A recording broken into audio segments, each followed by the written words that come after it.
Olá, como vocês estão?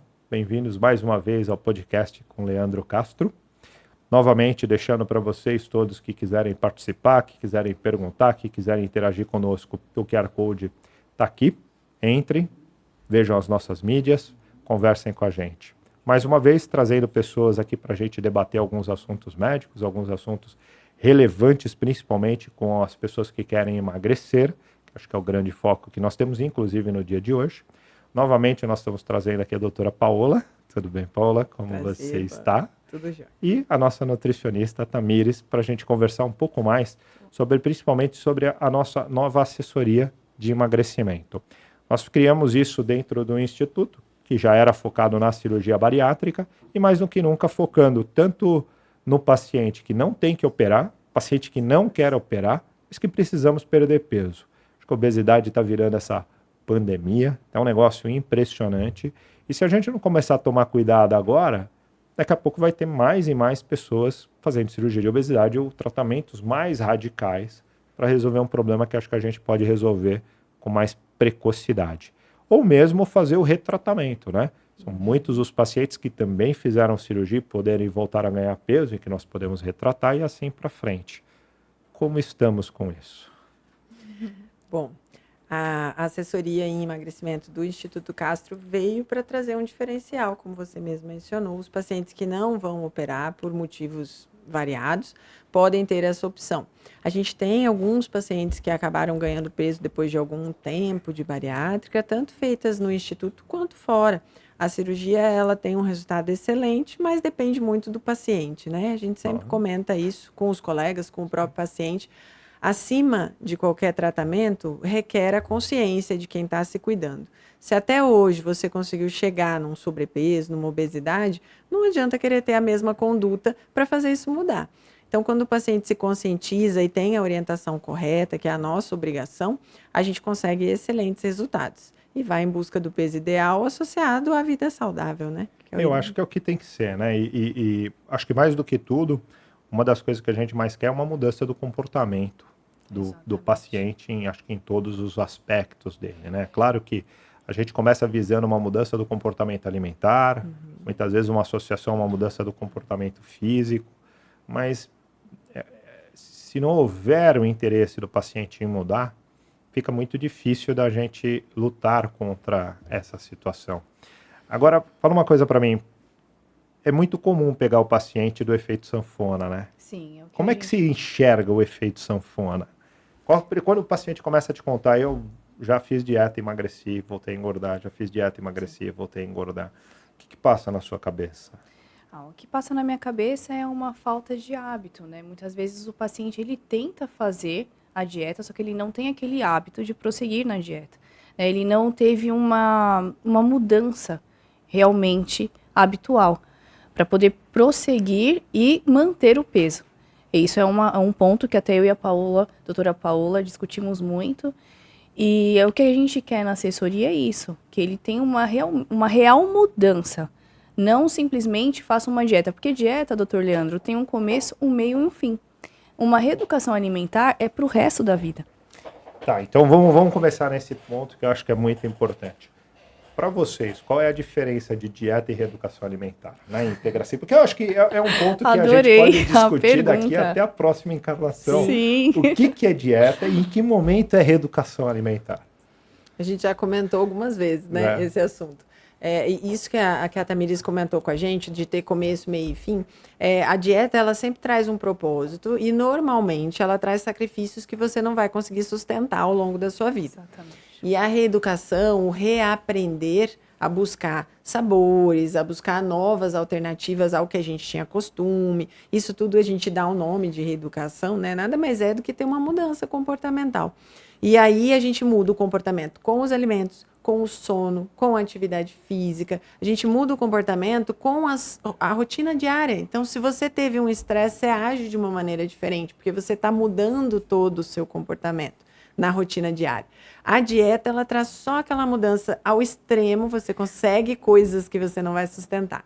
Já a reeducação traz mudanças, orientações importantes para a vida. Não é isso? Exatamente. E eu sempre falo para o paciente, olha, dieta muitas vezes é muito fácil fazer dentro de um hospital. Quando você está ali e o profissional de saúde vai te dar aquilo e acabou. Agora, dentro da sua casa, quando termina a nossa consulta, a minha, da doutora Paola, até mesmo o doutor Leandro, o que ele vai fazer dentro da casa dele vai dar consciência dele. Você sabe que isso é uma coisa que me pega muito, né? Porque não tem tem inúmeros programas de emagrecimento na internet, né? Exatamente. Desde aqueles ganhe para perder, perca para ganhar, tem um monte desses. E eu acho muito interessante porque todos esses programas, eles partem do princípio de tirar a pessoa do ambiente onde ela está. Então, você vem para o ambiente onde vai ser realizado o programa, muitas vezes, foco absoluto, como se fosse um spa. Você tira a pessoa, você vai lá para o spa, né? Exato. Aí você fica fora do seu ambiente, você desliga o seu celular, tem alguém fazendo a comida para você, tem alguém controlando para você. Então, a única preocupação naquele dia é fazer a sua atividade física, fazer a sua meditação, alimentação. Exato. Eu acho muito fácil perder peso. Assim. Sim. Eu acho Sim, difícil claro. na vida você trabalhar 8, 10, 12 horas por dia, chegar em casa, ter filho, tá frustrado, tá cansado, não tem que pensar no que você vai comer, tem que pensar no preço daquilo ali e juntar tudo isso para você conseguir É um grande desafio. Eu acho que esse é o caos do o mundo moderno. O né? nosso pensamento é justamente trazer essa ideia de aprender a comer de novo, vamos dizer assim, né? Reiniciar o start da alimentação de uma maneira que consiga adequar a dieta de cada um desses pacientes. Então, o nosso intuito não é que o paciente se enquadre a uma dieta como essa que você citou. Pré-programada. É que a gente se enquadre à rotina desse paciente, a gente, o profissional que vai ouvi-lo. E entenda quais são os pontos dele mais fracos, os gatilhos para se alimentar errado e tudo isso. E aí sim, baseado na rotina dele, a gente conseguir fazer uma rotina semelhante em questão de horário, porém com o alimento correto, quantidade correta. E mais importante que isso, respeitando o tempo dele. Então, o paciente tem que assumir o compromisso? Tem. Mas a gente também tem que assumir o compromisso de estudar como ele vive e conseguir interpretar isso e trazer para uma realidade factível. Você sabe que eu converso muito isso com pacientes e eu acho que é uma falha muito grande em muitos outros serviços que passam essa dieta mais pré-pronta, que é assim, poxa vida, às vezes você tem que interpretar e falar assim, poxa, de manhã eu posso tomar café, mas aí eu não... Às vezes você impõe lá um lanche para ele no meio da manhã e, cara, de manhã eu não consigo comer, eu não paro, então eu não posso. Não adianta você tentar botar um lanche aqui, porque eu não consigo, eu não tenho tempo para comer isso. Ah, mas à tarde, então eu vou trazer o meu almoço para antes, vou botar 2 lanches à tarde, ou muitos erros que eu vejo, aquele paciente que tem lá, olha, você vai jantar às 7 horas da noite, ninguém pergunta para ele que hora que ele vai dormir. Exato. Ele vai dormir à meia-noite. Quando é 10h30, ele está desesperado. Precisa comer. Ele está desesperado. E o que comer, né? E muitas vezes, se você não tem aquilo já programado, a chance de você comer errado é violentamente grande. Você vai abrir a geladeira, é quando você começa a inventar. Eu acho que deve ter saído daí aquela história de pegar pão, falar, eu tenho pão, banana e leite condensado. Eu vou misturar esses 3 e é isso que eu vou comer.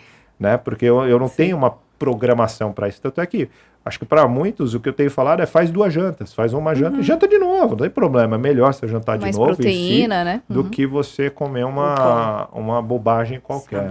E o que eu também falo para o paciente ser muito mais fácil no processo de reeducação alimentar é você não ter em casa aquilo que não está muito dentro da sua dieta.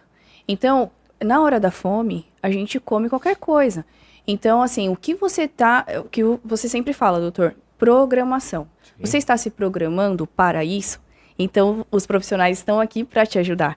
E dar opções, né? Proteicas, opções saudáveis. Então, quando você abrir ali a porta da sua geladeira... Se tiver chocolate, você vai comer chocolate. Você vai comer. Se no armário tiver bolacha recheada, e na hora da fome, por que não comer? Né? Então, é a gente programar para ter uma constância. É o que eu sempre falo, constantemente tentar regrar seus hábitos alimentares. E você sabe que isso é uma coisa marcante, porque você vê, antes da pandemia, muitas pessoas falavam para mim assim, eu engordo porque eu como na rua, eu engordo porque eu não tenho opção, e eu como no meu trabalho, e a comida lá não é legal, e eu acabo engordando por causa disso. Veio a pandemia, o pessoal ficou em casa e trabalhou em casa. Gente, o boom da obesidade foi um negócio muito pior com as pessoas comendo dentro da sua própria casa do que até fora de casa. Daquela coisa de eu tô trabalhando, eu fico passando ali na frente, né? Aí eu não abro. E é isso, se tiver, você vai consumir. Se não tiver, tua chance de consumir acabou de diminuir, porque agora para consumir você tem que dar um jeito de comprar. Você, mesmo que seja, eu tenho que pegar meu celular e ligar no iFood. Tudo bem, mas você ganhou um trabalho extra, vai ter que esperar chegar, descer no prédio para pegar, você mora em prédio. Entendeu? Você ganha muito trabalho. Às vezes você acaba desistindo nessa passagem, Exatamente. sabe? Tipo, se tiver um chocolate eu como, mas se eu tiver que descer, comprar um chocolate, tô cansado, vou dormir. Cansei, não quero mais. Eu acho que isso é fundamental. Eu acho que precisa ter uma organização da casa para você conseguir fazer esse tipo de coisa. Isso. E o nosso intuito sempre é estudar empresas, marcas que possam fornecer produtos que estejam dentro do que a gente tem como objetivo para cada paciente. Então, em geral, a gente sempre opta por dietas que tenham mais proteínas e fibras. A gente tem inúmeros estudos que mostram que as dietas que conseguem ter um sucesso no emagrecimento e na vida saudável, normalmente tem essa combinação. E aí a gente regra, conforme o objetivo de cada paciente, o costume de cada um deles, a necessidade do carboidrato. E eu acho que isso é um diferencial que muita gente talvez não veja, mas nós entendemos isso como um diferencial muito importante, que é a presença nesse emagrecimento também da nossa equipe multidisciplinar, que nós aprendemos ao longo do tempo. Então, a nossa assessoria, você tem médico, você tem a nutricionista diretamente, mas nós temos psicólogo, endócrino, nós temos todo um serviço a ser oferecido para o paciente para que ele tenha essa mudança comportamental como um todo. Exato. Que acho que é uma parte fundamental da história, né? A gente poder ou não entrar com remédios, a gente tentar trocar o hábito de vida do paciente logo de cara, como é que a gente faz isso, esse tipo de coisa. E espero que futuramente tenha até o personal lá, para a gente já fechar de vez esse vínculo que nós estamos terminando e dar para o paciente uma experiência nova, né? uma diferenciação nova. Mas o que você enxerga como a coisa que você gostaria? Você acha que ele deve vir com um planejamento do que ele já come para você mudar? Ou você acha que essa história de já ter um diário alimentar não resolve tanto assim? Não, resolve super, né, doutora Paula? Pra gente, principalmente, faz entrevista com o paciente, a gente escuta tudo que o paciente... Assim, doutor Leandro, o que acontece? Quando faz um recordatório alimentar, você não é só o seu recordatório alimentar, você pode ter certeza que tem coisas passadas, né? Tradições dos pais, tradições da família. Então, quando a gente ouve essa história, fica muito mais fácil para nós assessorarmos esse paciente, porque a gente não vai só assessorar o paciente, vai assessorar a família do paciente, né? Porque como um todo, ninguém come numa mesa sozinha se não mora sozinho. Se você mora com alguém, você vai comer com alguém. Então é muito importante. E você sabe que muitas vezes a pessoa fazendo isso, primeiro, muitas vezes se você perguntar, o que você comeu ontem? Talvez você se lembre do almoço, talvez do jantar, todas as guloseimas no meio do caminho você vai desconsiderar, e muitas vezes quando você começa a escrever, você mesmo chega no final do dia e fala, nossa senhora, o que aconteceu aqui? O que aconteceu? O que aconteceu aqui? Cara, você esquece ali que você passou, viu um pãozinho de queijo, você esquece que você passou junto com o café, e na verdade não era um café, mas tinha um bolinho do lado, coisas semelhantes a esse tipo. Igual a doutora... A pessoa que estava do teu lado te ofereceu, já tá aqui, não é uma bolacha? Eu trouxe, né? Tá dando uma bolacha aqui. A doutora Paula falou um ponto muito importante, né? A dieta com a proteína e fibra gera muito mais saciedade. Então os beliscos diminuem mais. Então essa é a intenção. Isso que você falou no recordatório é muito isso. Você vê muito mais beliscos do que a própria comida, né? A própria refeição. E muito interessante é que quando a gente começa a conversar sobre isso no consultório, a gente tem uma primeira consulta ou comigo ou com a Tamires, ou uma antes da outra, mas sempre passa com as duas. Sim. E a gente faz o recordatório e a outra também faz o recordatório com o mesmo paciente, porque algumas informações se perdem nessa consulta. Então, é uma consulta de recordação do que ele comeu, do que ele tem hábito de comer, e a gente vai tentando ativamente fazer ele lembrar. Então, se ele me conta que tomou um café da manhã às 5:30 da manhã e que no meio da manhã, às 10 horas, por aí, ele comeu de novo, eu sempre pergunto, mas e nesse intervalinho, não teve nem um cafezinho?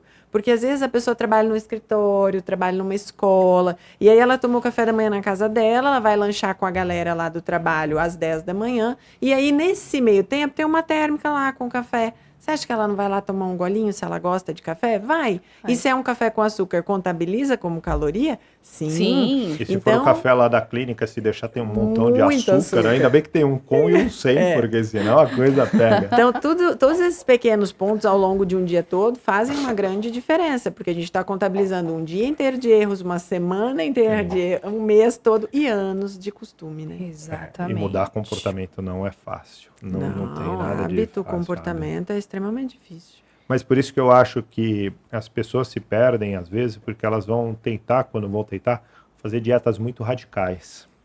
Eu acho que dieta radical, não sei qual é a opinião de vocês, mas eu acho que quando você tem uma quantidade de peso muito específica, eu quero perder 8 quilos, tudo bem, você faz a dieta radical por um mês, eu acho que você consegue chegar lá.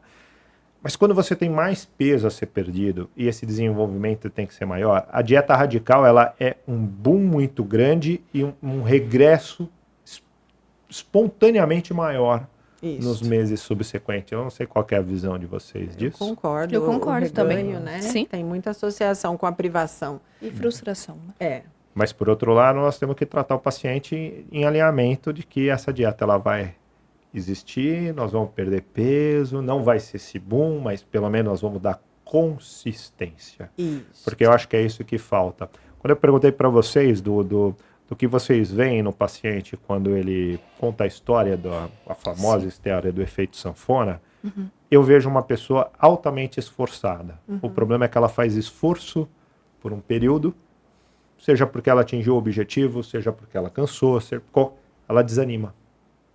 Então, assim, eu acho que é o bom para você que está em casa, porque você faz o esforço, e é legal que você saiba fazer o esforço. Falta a gente te ensinar a manter uma situação onde esse esforço não precisa ser tão grande, mas a gente consiga perpetuar ele por um período longo. E eu acho que é isso que entra, principalmente a ideia dessa ser uma assessoria, te assessorar a mudar esse conceito de como você está vendo as coisas. Isso, a proposta não é uma dieta específica, né? A proposta é entender onde estão os seus erros e com orientações especializadas conseguir ultrapassar essas barreiras, porque o retorno de peso que vem acontecendo ao longo da vida, ou o ganho sem conseguir emagrecer, às vezes com o emagrecimento, às vezes sem conseguir sucesso, ele está muito associado a esses vínculos alimentares, inclusive os emocionais que a gente comentou. Com certeza, a gente come nossas emoções. O conforto que a gente busca, normalmente são em alimentos. Ninguém busca um conforto numa salada de alface, né? Sempre tem mais alguma coisa. Então, a gente entende que esse comfort food, né, que a gente chama, é justamente buscando o bem-estar.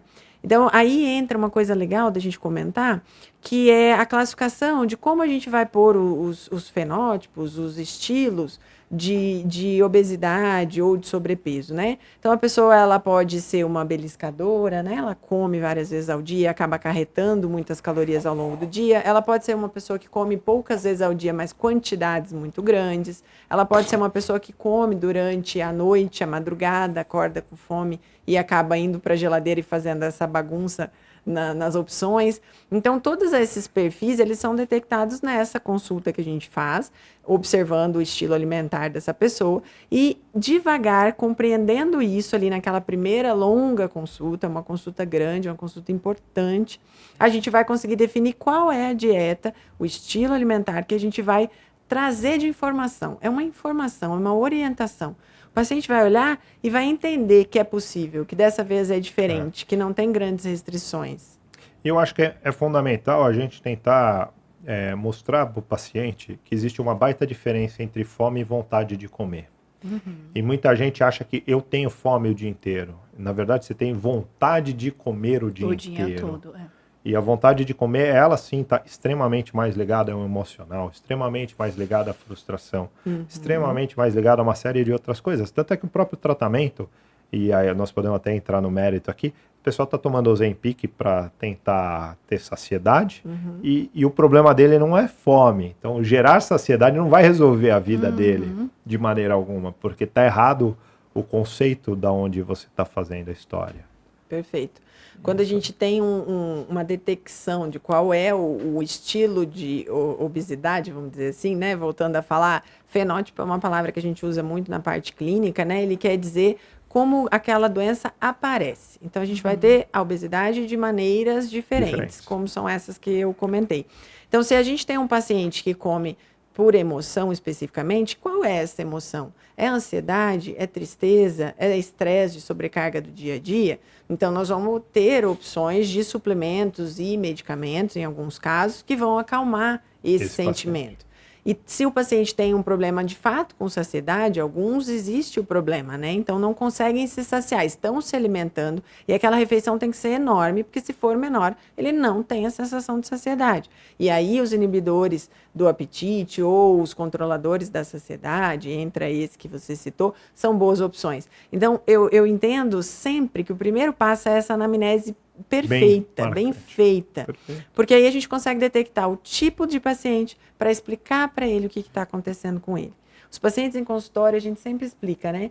A gente explica como funciona o alimento que entrou, como esse alimento é metabolizado, é queimado, é usado pelo organismo, para que ele entenda quais são os erros que ele comete. E assim a gente consiga reverter com consciência, com boa orientação. E não simplesmente, eu não posso comer isso porque engorda. Peraí, como é que isso funciona aí dentro do seu corpo? Convencer, né? Mostrar. Quando o paciente entende, ele fica consciente daquilo e ele consegue executar. Esse é o nosso trabalho. E mais do que isso, eu acho que é o fato de a gente mostrar para o paciente que dieta não é passar fome. Ao contrário, tem que comer. Muitas vezes, se comer direito, você não consegue nem comer a quantidade toda passada. É verdade. Eu faço a dieta que a Tamires me deu e tem dia que eu não consigo. Não entra aquela quantidade colocada ali de maneira. Porque chega uma hora que você fala, não tô com fome, não tô. Eu acho que esse é o ponto também, né? Você aprender que você come, tem momentos em que você come para se satisfazer um pouco ali, porque você tá com fome, ou você tá com alguma gula, alguma coisa. E tem momentos que a gente come pro corpo. A gente come porque precisa comer. O combustível. Precisa comer a coisa certa na hora certa também, né? Então, eu acho que isso é muito importante. E mais do que isso, eu acho que as pessoas que fazem uma atividade física rotineira e começam a fazer uma atividade física, elas têm uma melhor sensação dessa situação. Por isso que eu acho que é fundamental a gente conseguir fazer os pacientes fazerem atividades físicas rotineiras. E quando o paciente ele faz uma atividade física rotineira, ele dorme melhor. Por exemplo, temos muitas queixas das pacientes, mulheres, que gostam muito de doces.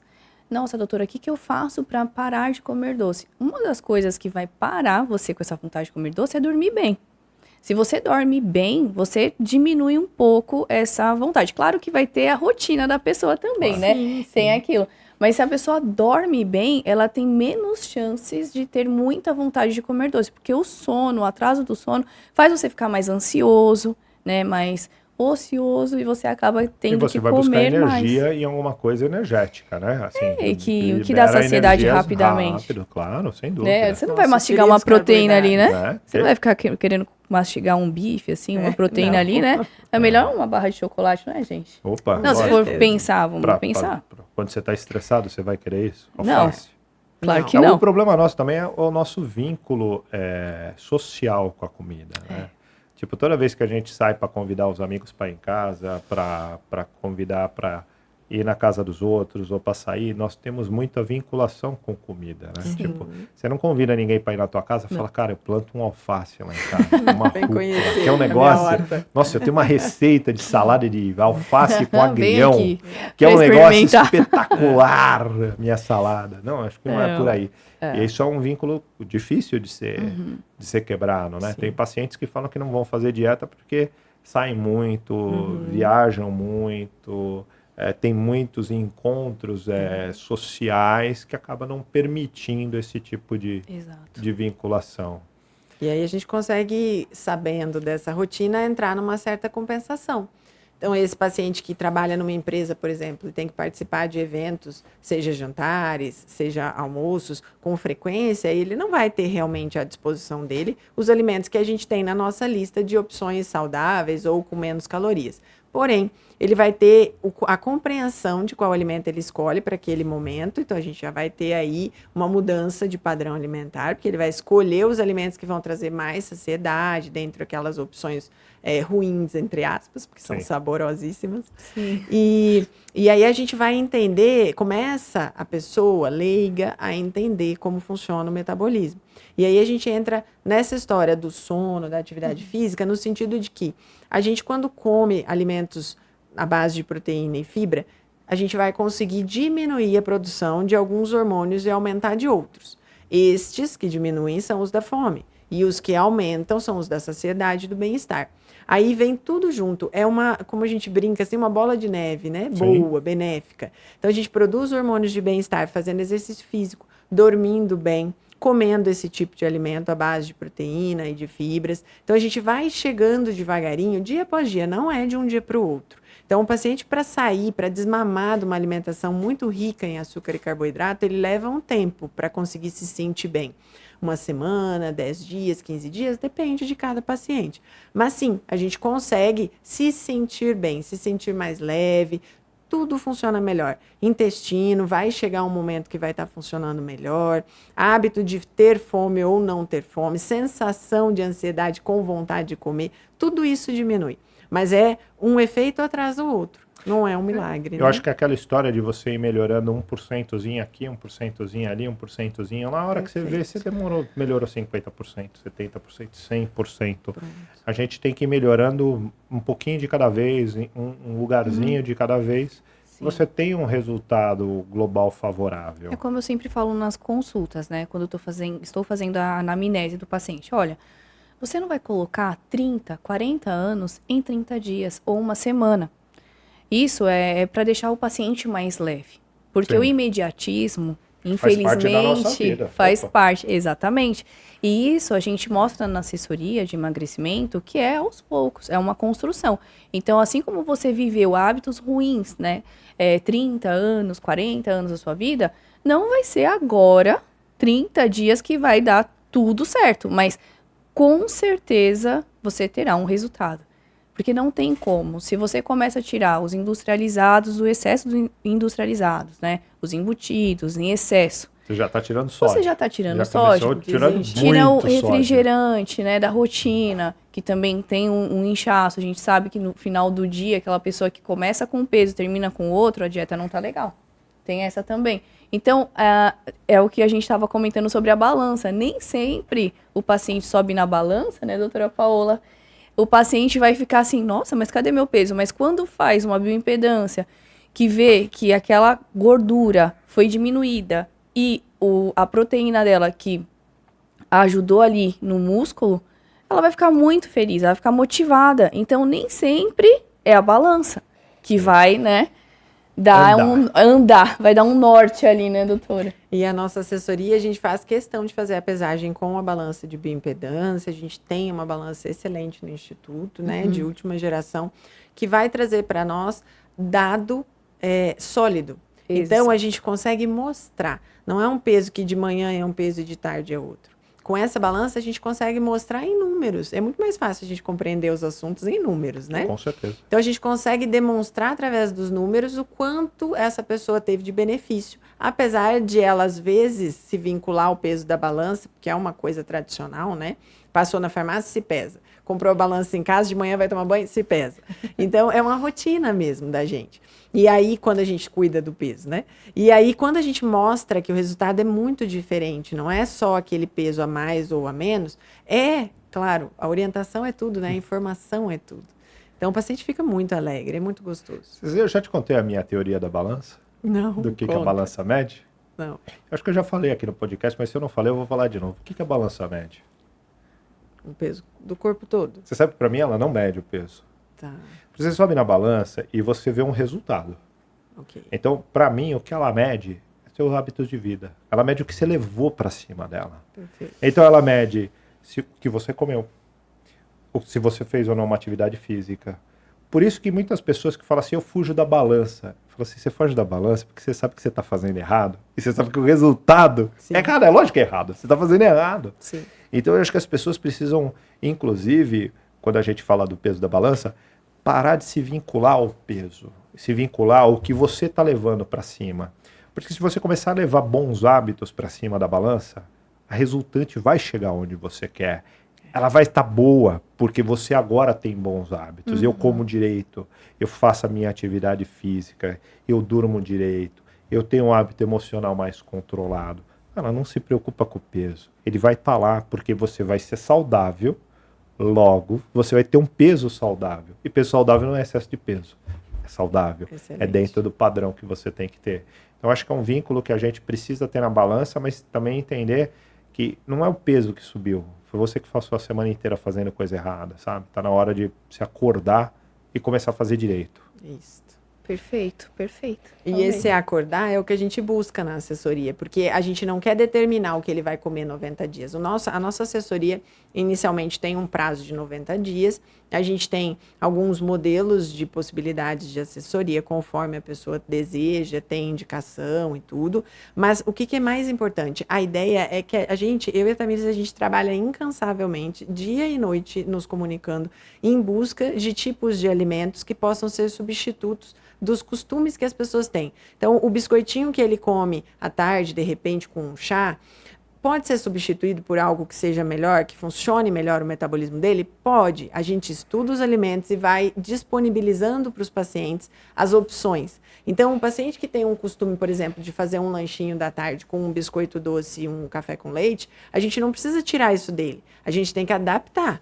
Então, vamos adaptar o tipo de leite, se esse café tem ou não tem açúcar, o tipo de biscoito. E isso leva bastante tempo nosso estudando quais são os alimentos. O nosso propósito sempre é encontrar alimentos que estejam adequados na quantidade de nutrientes, então as proteínas, os carboidratos, açúcares, e sejam ao mesmo tempo menos industrializados. Hoje, com o advento dessa história de vida saudável, mudança de estilo de vida, a gente tem inúmeras empresas pequenas, outras maiores, mas as pequenas são interessantes, porque elas estão crescendo com uma base muito sólida na alimentação menos industrializada. Então, a gente vê que eles usam ingredientes que não exigiram tantos processos, igual um açúcar refinado, por exemplo. Então, a gente tem hoje opções, e estamos conhecendo, né, cada vez mais em busca dessas opções, para poder trazer para o nosso paciente opções. Vamos deixar na bolsa o biscoitinho? Vamos. Vamos deixar no porta-luva, na gaveta do trabalho? Vamos ter opções. E não simplesmente, não pode comer um biscoito doce. Até porque se você, aquela história, né? Você se priva por um tempo muito pequeno. Exato. E o vetor fundamental da assessoria é a gente conseguir ter uma mudança de estilo de vida. Exato. Alguma coisa que se perpetue.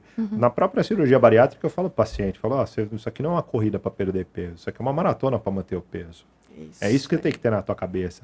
Se você acha que só porque você emagreceu você vai ganhar estrelinha, você não vai. Volta daqui 50 anos com o peso aqui embaixo, eu prometo que eu te dou a estrelinha.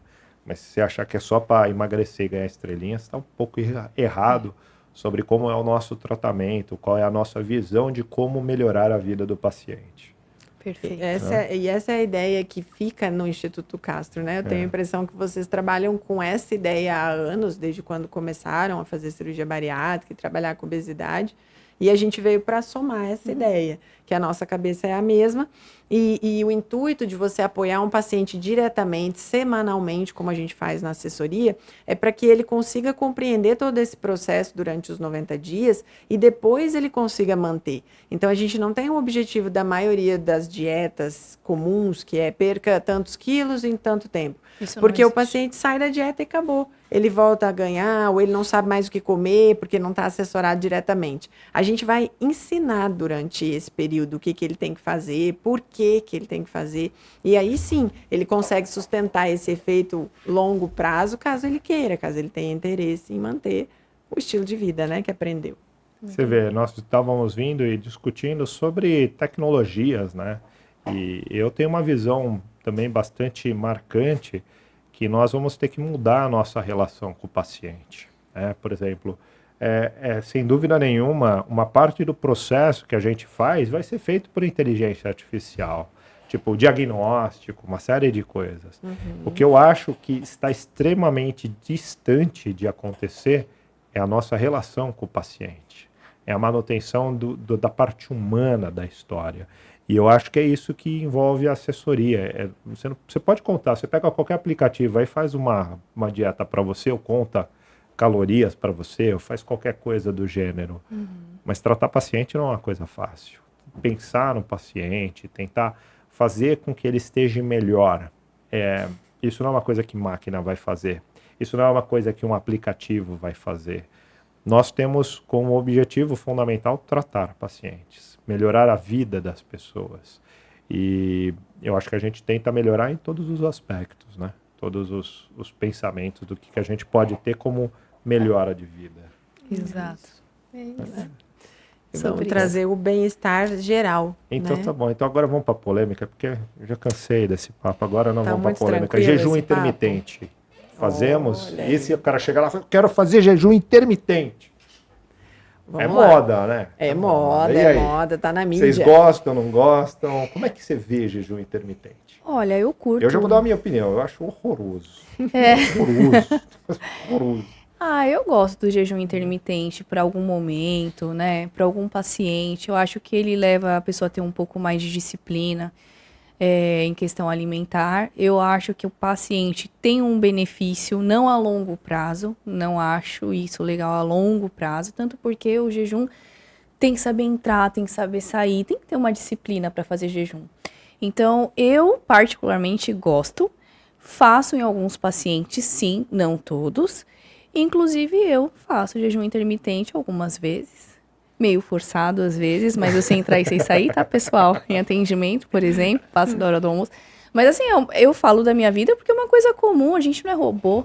Pode acontecer comigo, pode acontecer com o meu paciente, pode acontecer com você numa cirurgia, não dá tempo de almoçar. Mas não é um jejum programado. Não é um jejum programado, mas o jejum programado eu gosto muito, doutor Leandro. Eu acho que tem benefícios, sim, principalmente para as doenças crônicas. É por isso que a gente gosta Sim. de ter opiniões diferentes. De polêmicas, né? Claro Então, que na minha assim, opinião, senão a eu gente gosto não tem, do se é pra todo jejum. mundo- Se é para todo mundo concordar, a gente tem que graça, conversar, Eu né? gosto do jejum.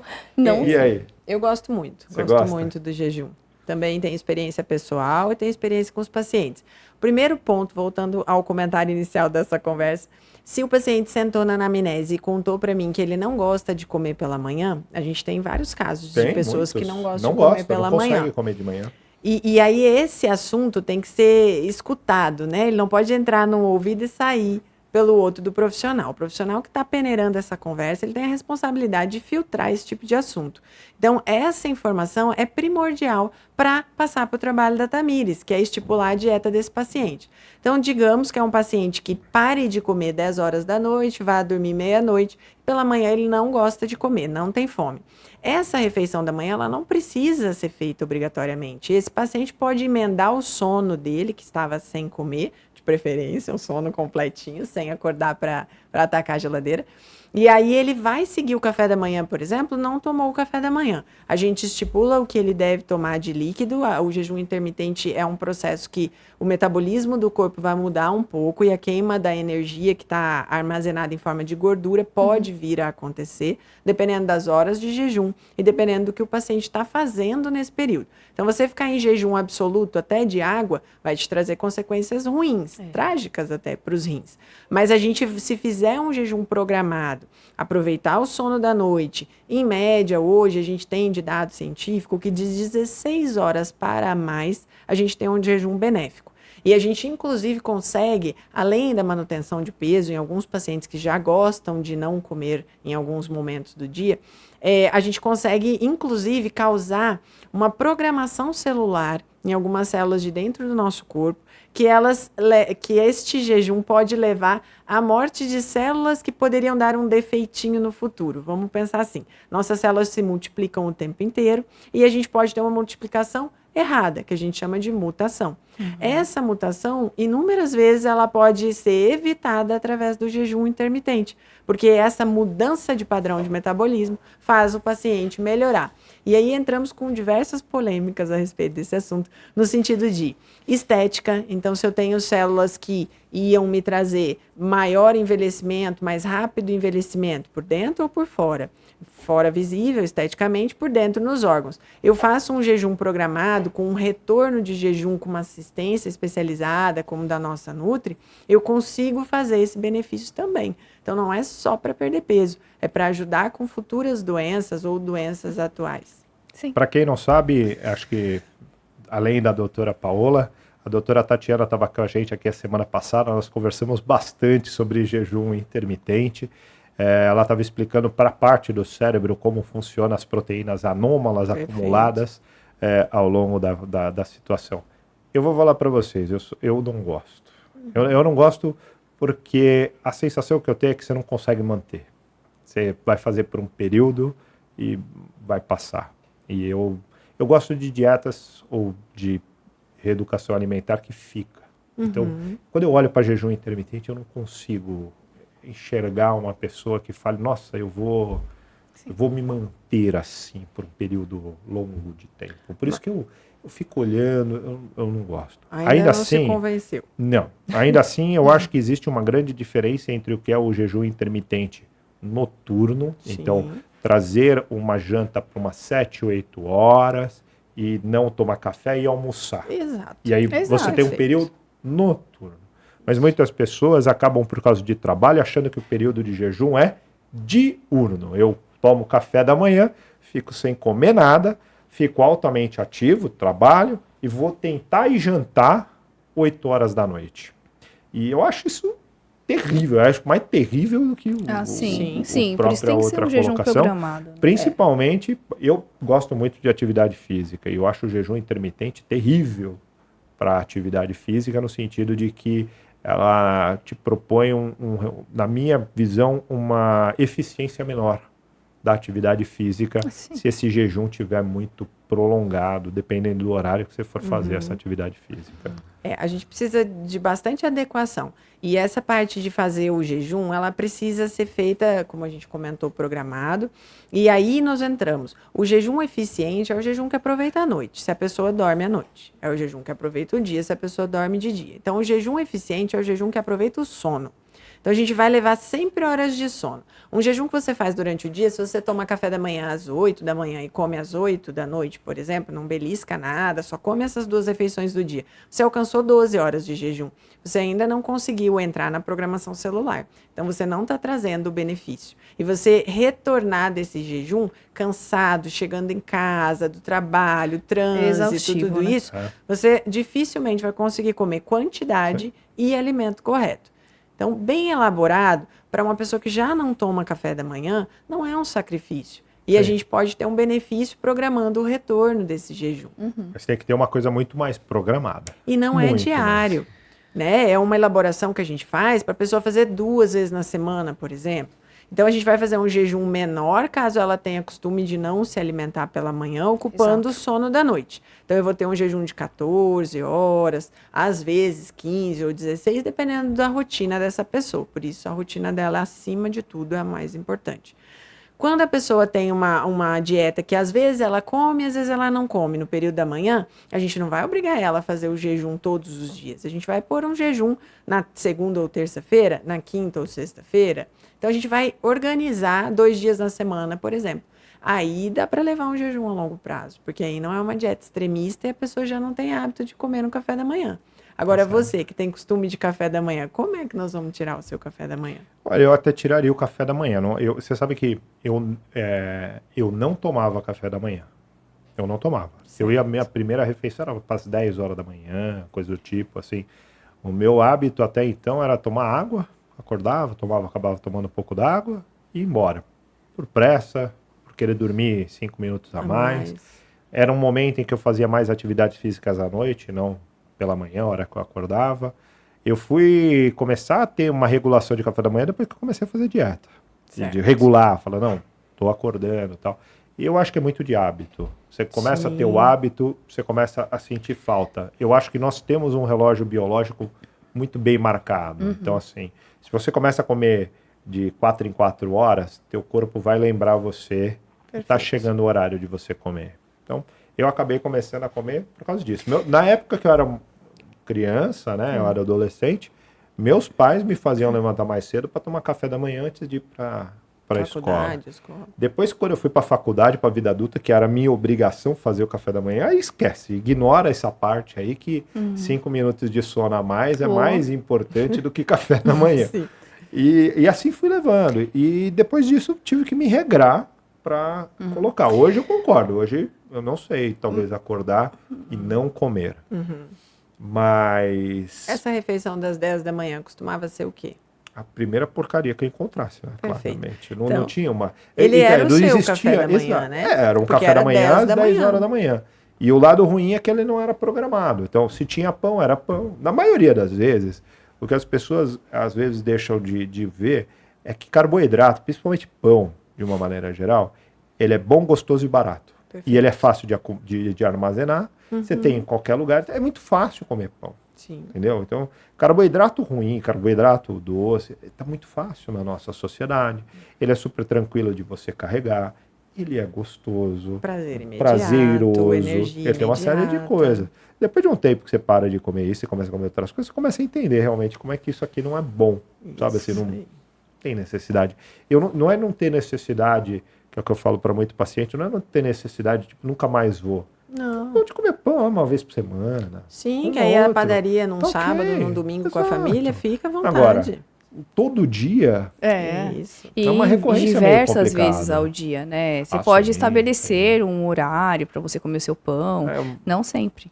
Né? E nós podemos até falar uma outra coisa, né? Porque o que eu vejo hoje de pacientes que chegam no consultório e falam assim, eu sou intolerante a glúten ou a lactose. Inúmeros. Mas na verdade, cara, se deixar ele come glúten e lactose o dia inteiro. O problema dele não é intolerância. É o problema dele, a quantidade absurda. Porque, veja, é comum você pegar uma pessoa que comeu pão com manteiga de manhã. Então ele pôs algum tipo de café com leite. Glúten com lactose. Aí ele vai pro cafezinho, um cafezinho com algum tipo de bolo. De preferência esses bolinhos simples que tem glúten, farinha e leite e açúcar. Aí ele vai pro almoço e come um macarrão com molho de qualquer coisa alguma coisa. Beleza. E à noite ele come uma pizza ou um sanduíche, um cheeseburger. E, cara, você botou glúten e lactose em todas as refeições do dia. E você acha que o teu problema é glúten e lactose? Não, teu problema é o excesso que você tem disso. Agora, eu vejo isso assim no comum. Eu fico olhando para as pessoas, é comum você ver isso acontecer. Sim. E uma das coisas que vocês estavam falando, né, que é muito interessante, é a parte de a pessoa não ter fome de manhã. Alguns estudos que eu venho estudando sobre emagrecimento diz que quando o primeiro sinal que a pessoa está desinflamando um pouco o corpo é você sentir fome ao acordar. Porque quando você não sente muita fome ao acordar, pode ser um hábito da pessoa, por não gostar, isso pode sim, Mas pode também algo fisiológico, porque você come mais à noite, você estoca mais, você não Come tem o mais hábito errado de... à noite. Exatamente. Você não tem o hábito do eu mereço, né? O horário da noite é do eu mereço. Trabalhei, eu mereço. Sim. Eu mereço estar com a minha família, eu mereço estar, né, comendo o que eu quero. E aí, quando você percebe, você está fazendo isso sempre, não faz uma atividade física para queimar, vai dormir, estocou, vai acordar de manhã sem fome. Então, por isso que é importante a primeira refeição, às vezes, porque você começa a comer melhor de manhã, aí você se regra, quando chega à noite, você não tem a necessidade de comer muito. Então, é por isso que eu sempre falo. E esse estudo tá certo, né? Vou te matar com uma pergunta, então. Sim. Por que pessoas, e eu vou contar a história e você me fala se vocês acham isso comum ou não. Tá. Por que pessoas que falam assim, eu não como de manhã, mas tem pessoas que têm o hábito de comer pizza à noite e guardar aquele pedaço para comer logo cedo, frio ainda.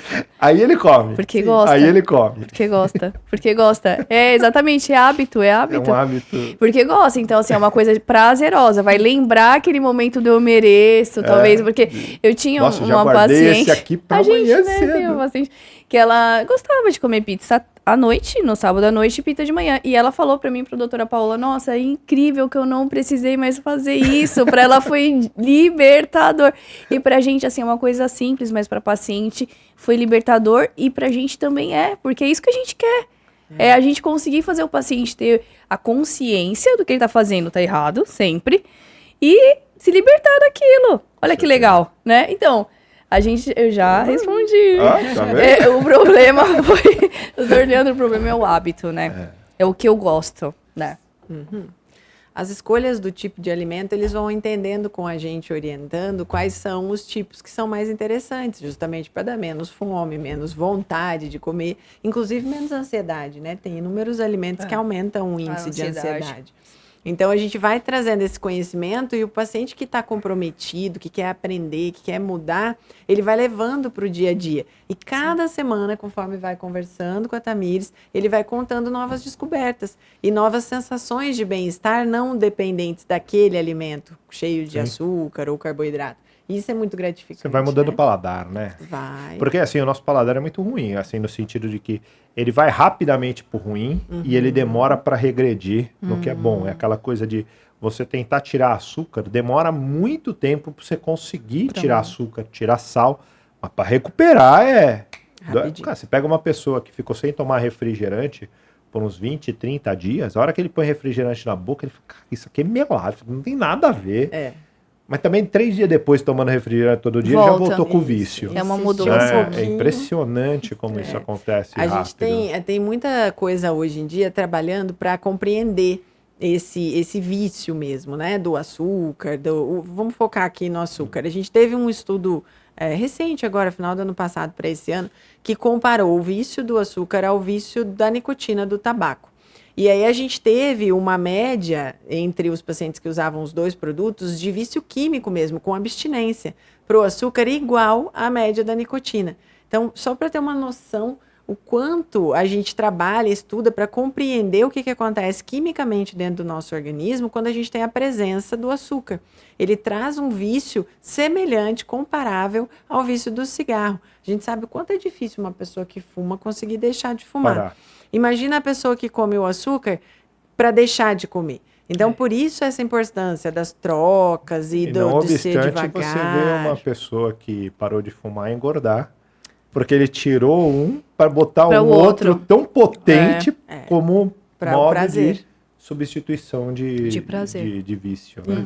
Isso do mesmo. que ele tem dentro dele. É incrível, é incrível. O açúcar é subestimado. A gente pensa que não é tão ruim assim. As pessoas que comem açúcar na rotina diária, oferecem para suas crianças na rotina diária, elas imaginam que não tem tamanho o problema. Mas hoje, se a gente oferecer um cigarro para uma criança / adolescente, todo mundo sabe que, meu Deus, que absurdo é esse? Como que está oferecendo um cigarro para um adolescente? Né? E antigamente o cigarro era comum.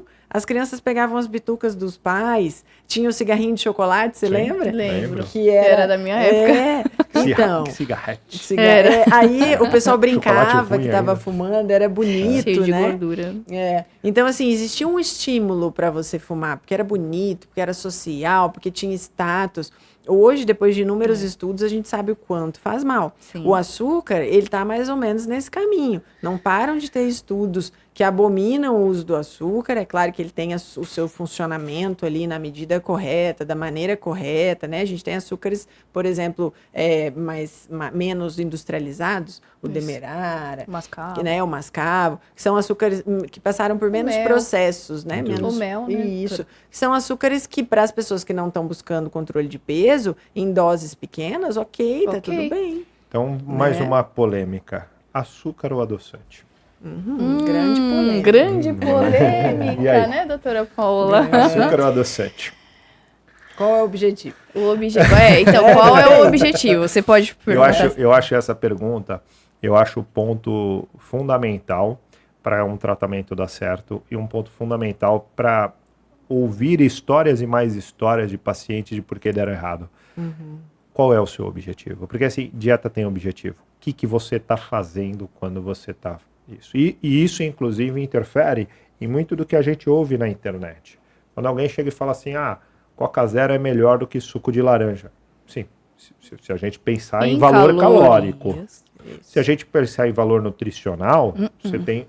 Então, assim, sempre que a gente falar de alguma coisa, você tem que falar qual o objetivo que você quer alcançar. Isso serve para atividade física. Tem muita gente que se engana porque acha que está fazendo atividade física para uma coisa e não está. Né? Por exemplo, atividades físicas que a gente tem que fazer tem que ser moderada e intensa. Então, eu quero perder peso. Legal. Qual atividade física que você quer fazer? Caminhada. Então você tem um problema, porque ela não vai efetivamente te ajudar de maneira direta nessa situação. Vai te ajudar de maneira indireta, melhorando a ansiedade, uma série de coisas. Mas, vamos lá. Açúcar e adoçante para perder peso. Tá. Eu acho assim, a gente tem que contabilizar,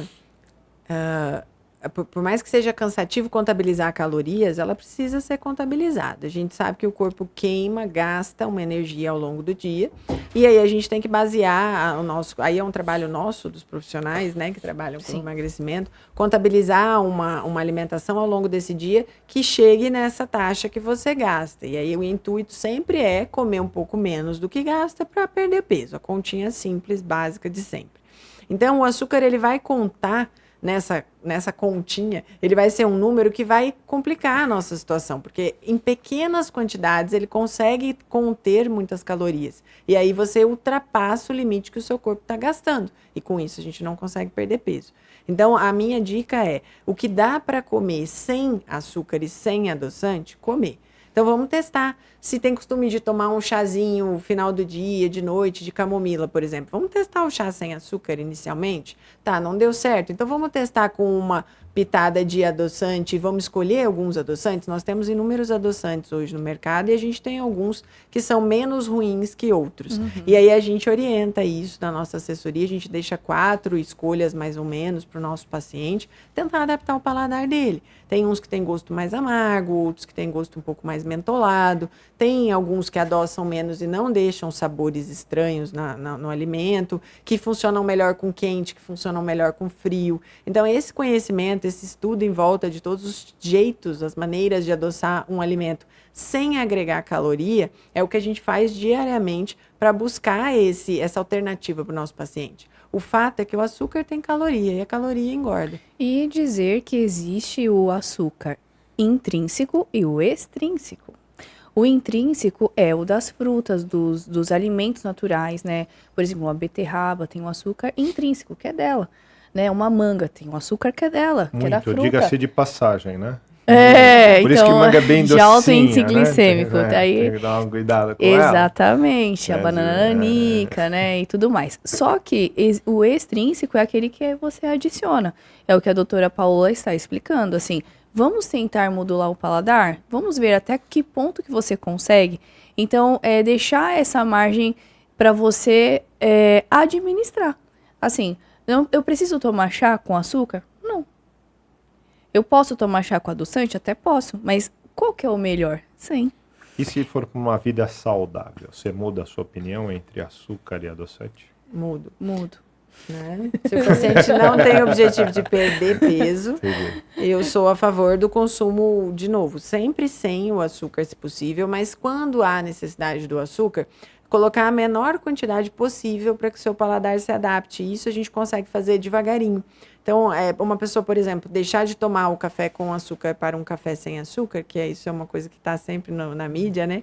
É difícil ser imediatamente. Então, a gente faz essa mudança, pode ser lenta, pode ser trazendo um café para um ponto um pouquinho mais suave. As pessoas, eu lembro muito do meu avô, na fazenda, eles gostavam de um café extremamente forte e extremamente doce.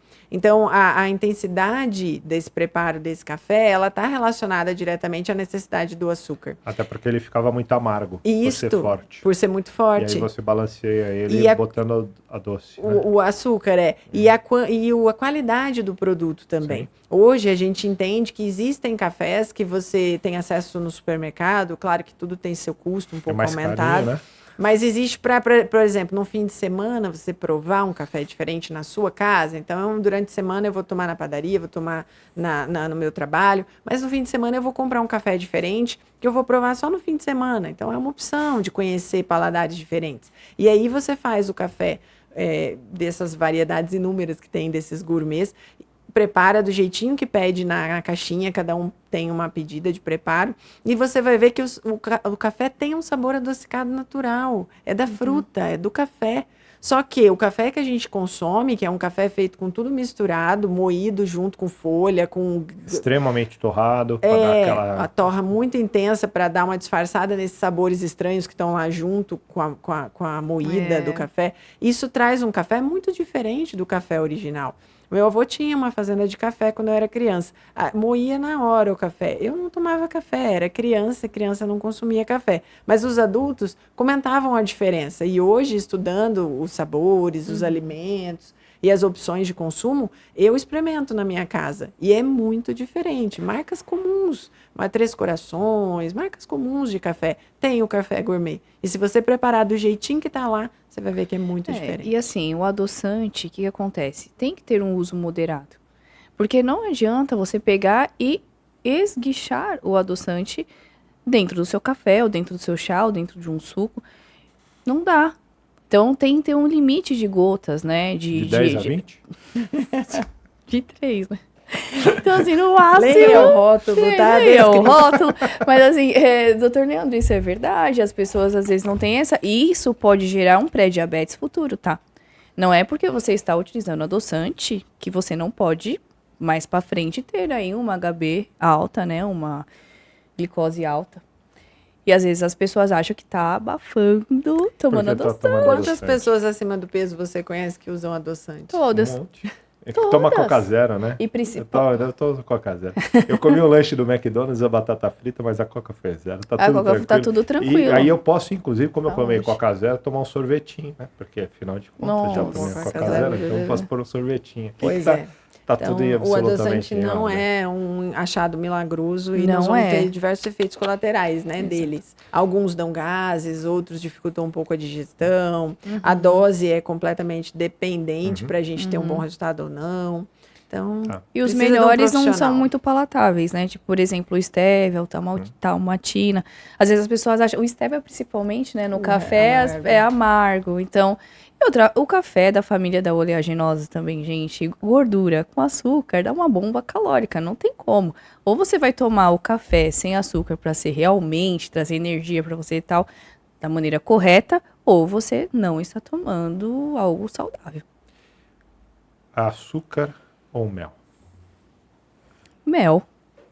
Fácil essa resposta. Essa da resposta tá fácil, né? O objetivo, de novo, é emagrecer. Porque se for, o mel é tão ruim quanto o açúcar. Não, sim, mas... Porque você sabe o que acontece? Eu vejo dois problemas com o mel, eu não sei se vocês enxergam dessa maneira. Primeiro, de vez em quando, as pessoas se confundem do que é mel e o que é melaço, que é uns troços, umas caudas meio... que hoje estão jogadas no meio do supermercado, colocados ali meio juntos. Juntinho do mel, né? Então eu gosto de falar sobre isso para alertar um pouco. E eu acho que o mel é mais difícil de você quantificar. Entendeu? Concordo. Bem mais difícil. Concordo. Então a chance de você jogar mais mel Até porque mel tem, inclusive, vários tipos de mel. Tem claro. mel que é mais azedinho, tem mel que é mais puxado pro doce, tem mel tem mel mais ácidos. Exato. E se você não sabe, inclusive, com qual mel você está lidando, você tenta colocar uma mesma quantidade e obter resultados diferentes. E eu acho que as pessoas exageram, portanto, na colocação de com mel. Com certeza. Sabe? Achando que é mais natural. Sim, tipo assim, sim. ele é muito melhor. Vocês Sim. mesmos deram a orientação. É melhor do que açúcar. Ok. Mas eu acho muito complicado mexer com mel. Eu concordo. Além de ter um sabor super peculiar, né? Muita gente não gosta. Mas é facílimo de errar. Repara que eles vêm numa bisnaga parecido com um ketchup, uma mostarda, que você aperta, assim, muitas vezes. Nem sempre é do pote. Aí a pessoa joga uma calda, assim, em cima do alimento. Então, já não quantificou, né? É igual o tal do fio de óleo. Que tamanho tem essa medida, por favor? Então, o fio do mel é a mesma coisa. E o mel é um alimento que vai trazer dentro do corpo um pico de açúcar igual ao do açúcar. A gente não tem praticamente nenhuma diferença de pico glicêmico de mel para açúcar. Então, a intenção do uso do mel, ela vai melhorar o paladar de quem gosta do mel e não precisa perder peso, ok. Quem quer levar o mel como um doce, então eu vou levar o mel não para adoçar as coisas, eu vou comer mel porque eu gosto do sabor do mel e hoje eu quero comer um doce. Então eu vou comer, quantificar numa colher e pôr em cima da minha banana, com orientação da nutricionista. Agora, com o intuito de adoçar as coisas, eu não gosto da ideia, o erro é muito fácil. E a falsa ideia do saudável aí tá presente o tempo inteiro, né? Porque é saudável. Você vê o tanto de gente que fala, tome, para você não ter isso, tome uma colher de mel à noite. Pela manhã, já pensou em jejum de manhã, né? E aí você vai lá e tem diversos. E você tá falando da bisnaguinha. E tem muita gente que compra. Eu gosto de mel. Eu gosto do mel daquela abelha jataí, que ele é mais ácido. Eu acho ele delicioso. Mas vem de garrafa. Você vira aquele negócio. Aí ele demora, de repente cai um talego. Assim. Aí não tem o que fazer, né? Já tá ali. Já tá lá, você já acabou, quer comer, já né? foi, Ainda deu esse incentivo de cair uma dose um pouquinho maior. Deu incentivo, comer, foi ótimo, né? Incentivo da garrafa. Perfeito. Então agora vamos para uma última discussão polêmica que eu gosto também. O que vocês acham? Hoje tem muitos na internet falando sobre que a obesidade, que o excesso de peso está relacionado a bactérias intestinais. Esse assunto, nossa, já que eu sei que vocês adoram falar sobre lactobacilos e coisas do gênero. E aí? Vamos lá. Eu super concordo. Eu concordo. Porque, assim, existe dentro do intestino uma caixinha chamada microbiota intestinal. Dentro dela a gente tem 2 grupos de bactérias.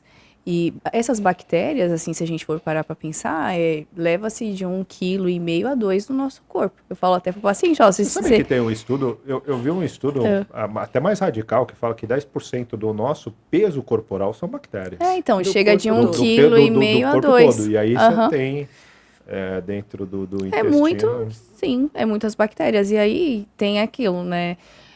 Um obeso, ele tem uma disbiose intestinal, um desequilíbrio da flora, onde ele produz mais firmicutes, que quem estuda microbiota sabe, produz mais firmicutes, são bactérias ruins, né? Que vai fazer ali, onde a gente não vai ter mais a produção de insulina, né? Que vai ter resistência à insulina, o paciente vai ficar mais hiperfágico. E isso leva o paciente a querer comer mais. Vocês devem pegar pacientes que falam, doutor, eu como e não me sacia. Mesmo comendo arroz, feijão, carne. Então, tem a ver com essa microbiota, né? Mas, qual que é o papel do nutricionista, né? Do nutrólogo, assessorar esse paciente? Fazer ele comer alimentos pré-bióticos naturais. Sair um pouco mais do industrializados. Levar o paciente a comer mais fibras, né? Fibras que vai fazer a formação do bolo fecal, né? Não ter aquele trânsito parado, constipado, que isso leva o paciente a chegar a uma obesidade, por retenção de peso, por também fezes parada ali, também leva você a ter um aumento do seu peso.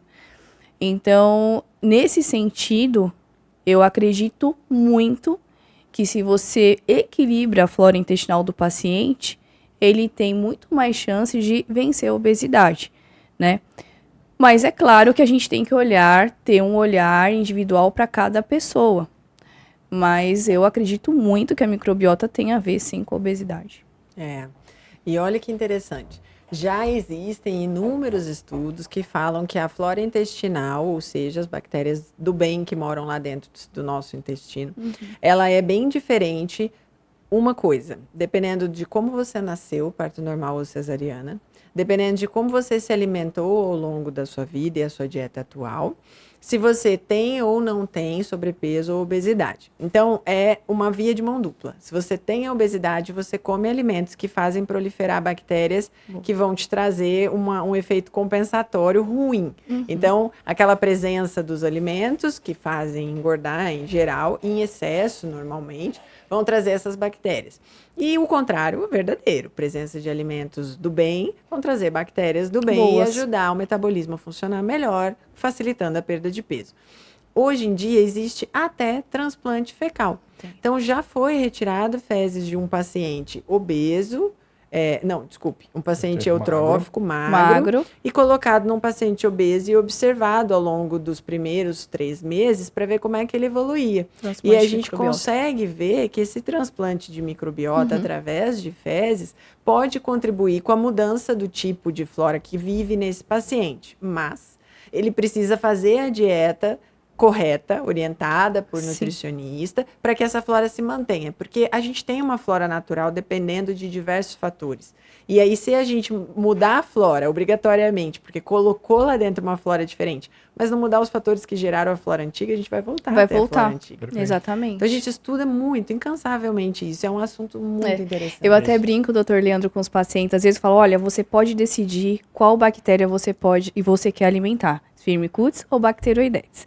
Aí eles ficam assim pensando, olha, você pode fazer uma escolha, e uma escolha justa. Se você aumentar a produção de bactérias boas, consequentemente, você vai ter um resultado muito melhor no processo do seu emagrecimento.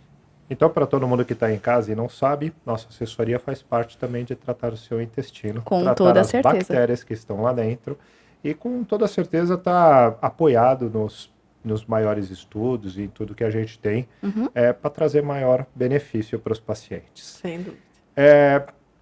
Só para a gente encerrar, porque senão vamos do papo até amanhã, mas de verdade agora, sabe o que acontece? Um paciente me mandou uma pergunta hoje para você, doutora Paola. Olha, vamos lá. Olha. Responde para ele, porque ele tem um problema, e eu queria saber a sua opinião total sobre isso.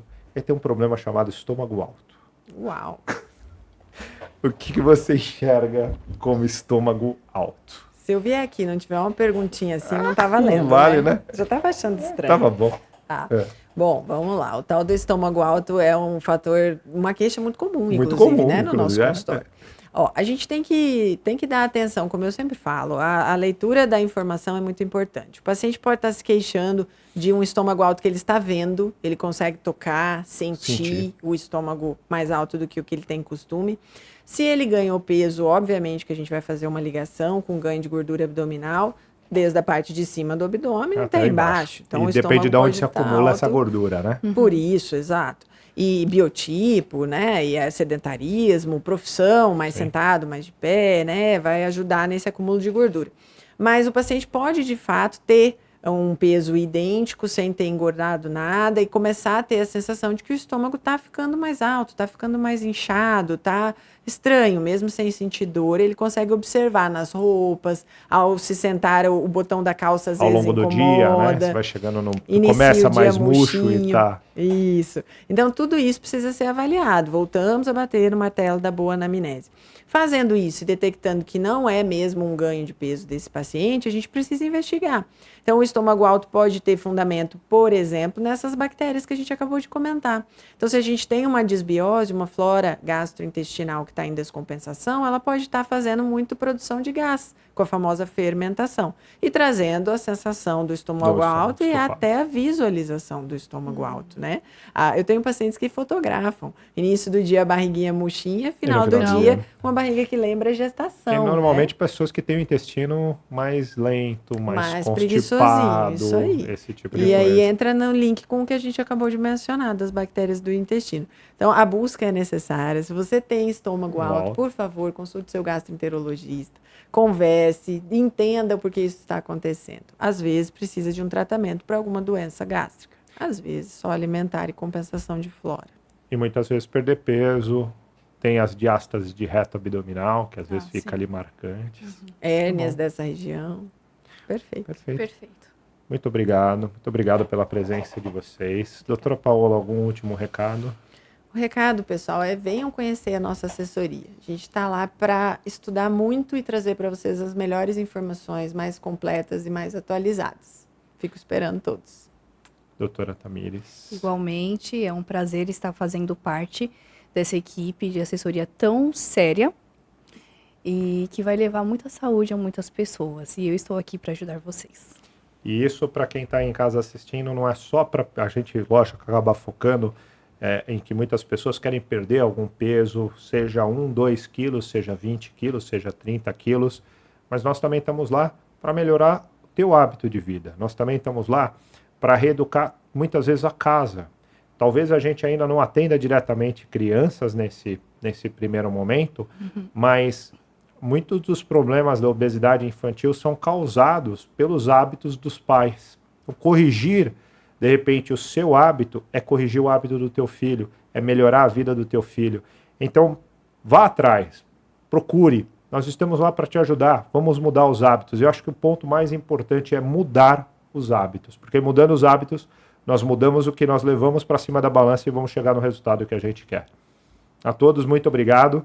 Muito obrigado por nos assistirem. Todo mundo que quiser nos conhecer, nossos QR Codes estão aqui, vão nos conhecer. A doutora Paola, a Tamires vão estar lá para recebê-los. Para todos que quiserem interagir, fazer perguntas, fiquem à vontade. Mesma coisa, o QR Code está aqui e até a próxima.